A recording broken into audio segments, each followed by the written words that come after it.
Leak leak गाड़ी चले, leak ही चले कपूत, और लीक छोड़ तीनों चले शायर सिंह सपूत। बस कुछ नहीं। हर व्यक्ति को अपने मम्मी पापा से कहना, मम्मी पापा आप अपनी संपत्ति का हिसाब लगा लो, हमारे पे विश्वास नहीं हो तो उतनी बचा लो जितने में तुम्हारा बुढ़ापा निकल जाए। मेरे लायक मत बचाना, मेरे लिए बचा करके, मेरी सोच करके ये मंदिर नहीं बनाओ कि मैं मंदिर बनाऊंगा तो फिर बेटे को क्या दूंगा। मैं तुम्हारा बेटा हूं और मैं सुधा सागर महाराज का भक्त हूं। मेरे कारण से मेरे पिताजी मंदिर न बना पाए, इतना बड़ा पापी मैं नहीं हूं।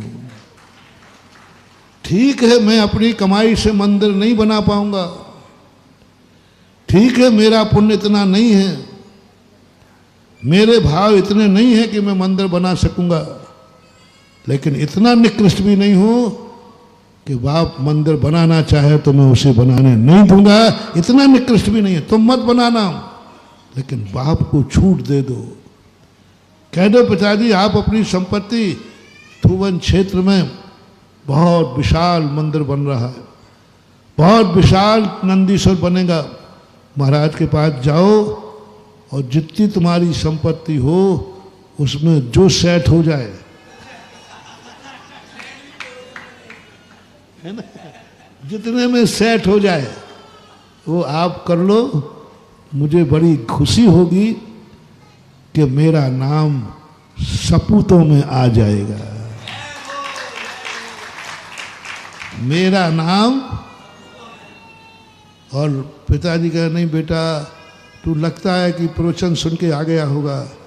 हालांकि बाप लोग बेटों को प्रवचन सुनने आने नहीं देते, इसी कारण से कि महाराज जी बिगाड़ देंगे। अच्छा नहीं बेटा ये तो सब कहने की बातें हैं, तो पिताजी सुन लो, यदि नहीं दोगे ना आप अपने हाथ से, हाँ पिताजी बहुत कंजूस हैं, वो नहीं देंगे। बेटा कैसी बातें कर रहा है, भड़की भड़की सी, कैसी बातें कर रहा है वो, भड़की भड़की सी।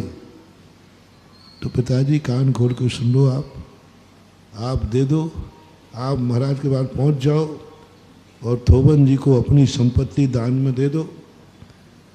नहीं तो ये हिदायत है, आपके मरते ही आपकी अर्थी बाद में उठेगी, आपकी संपत्ति मैं दान में दे दूंगा।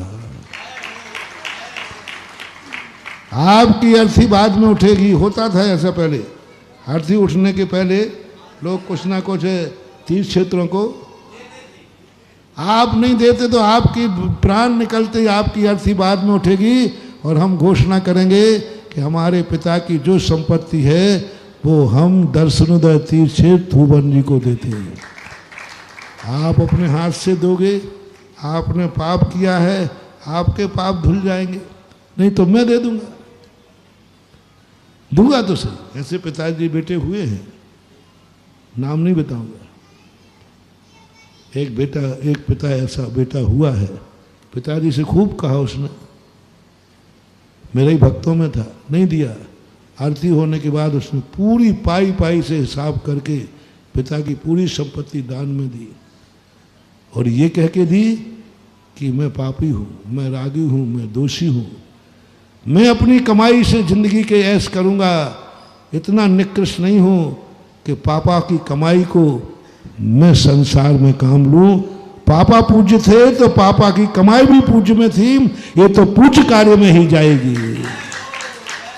बोलो मम्मी पापा पूज्य हैं कि नहीं, आदरणीय है कि नहीं आप लोगों को? हाँ है महाराज, हैं। हाँ बस मम्मी पापा ही पूज्य बेटा। मम्मी पापा पूज्य हैं तो मम्मी पापा की कमाई भी पूज्य है, और ये दोनों पूज्य हैं तो उस कमाई को पापों में मत लगाओ रे, संसार में मत बहाओ रे। पापा पूज्य हैं, पापा की कमाई पूज्य है, तो उसकी कमाई पूज्य कार्य में ही लगेगी। जो पूज्य कार्य है ये है सपूत का लक्षण, पूज्य कार्य में ही जाएगी, मरने के बाद से पूज्य कार्य में जाएगी। मेरे पापा पूजनी थे, उनकी संपत्ति पूजनी है, पूजनी ठोबन जी क्षेत्र पूजनी है, हम वहां लगा देंगे। ये दूसरी हिदायत है। पहले में मान जाए तो अच्छी बात है, और ऐसा बेटा फिर सुनो। अब महाराज जी आप कुछ ज्यादा ही पानी पे चढ़ा रहे हो। नहीं नहीं, ऐसे बेटे को मैं अकेला नहीं छोड़ूंगा, उस बेटे को मैं आशीर्वाद दूंगा, उस बेटे के साथ मैं कहूंगा और आओ श्रीफल लेकर के। बोले महाराज मैंने पिताजी की संपत्ति पिताजी को कह दी, और पिताजी मान भी गए, सब संपत्ति थोबन जी के लिए लिख रहे हैं, और नहीं देंगे तो भी मैं मरने के बाद दूंगा, ये संकल्प करता हूं एक श्रीफल पर।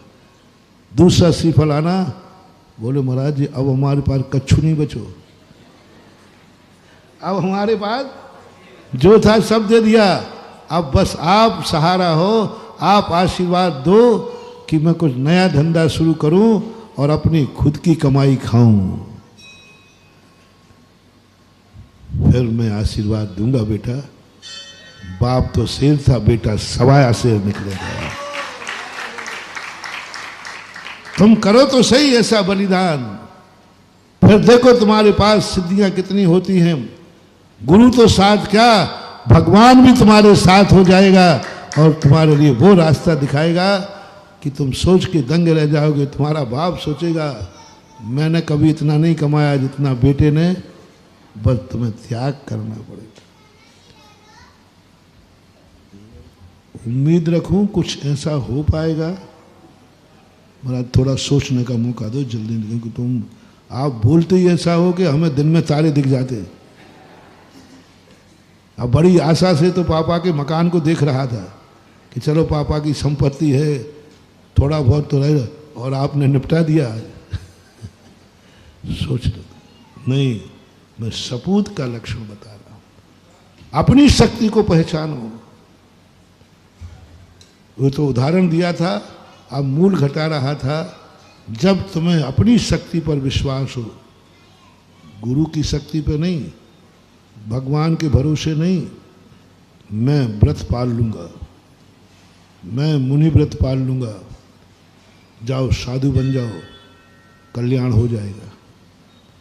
लेकिन तुम्हारा मन हो कि नहीं मैं जगत का कल्याण करना चाहता हूं, तुम्हारा मन हो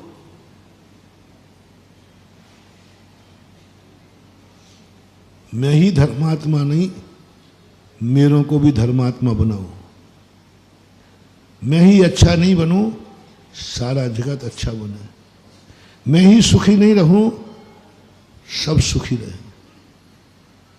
ऐसा भाव।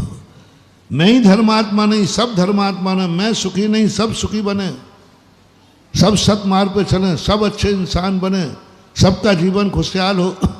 यदि ऐसा भाव तुम्हें आए तो ये गुरु भाव कहलाता है।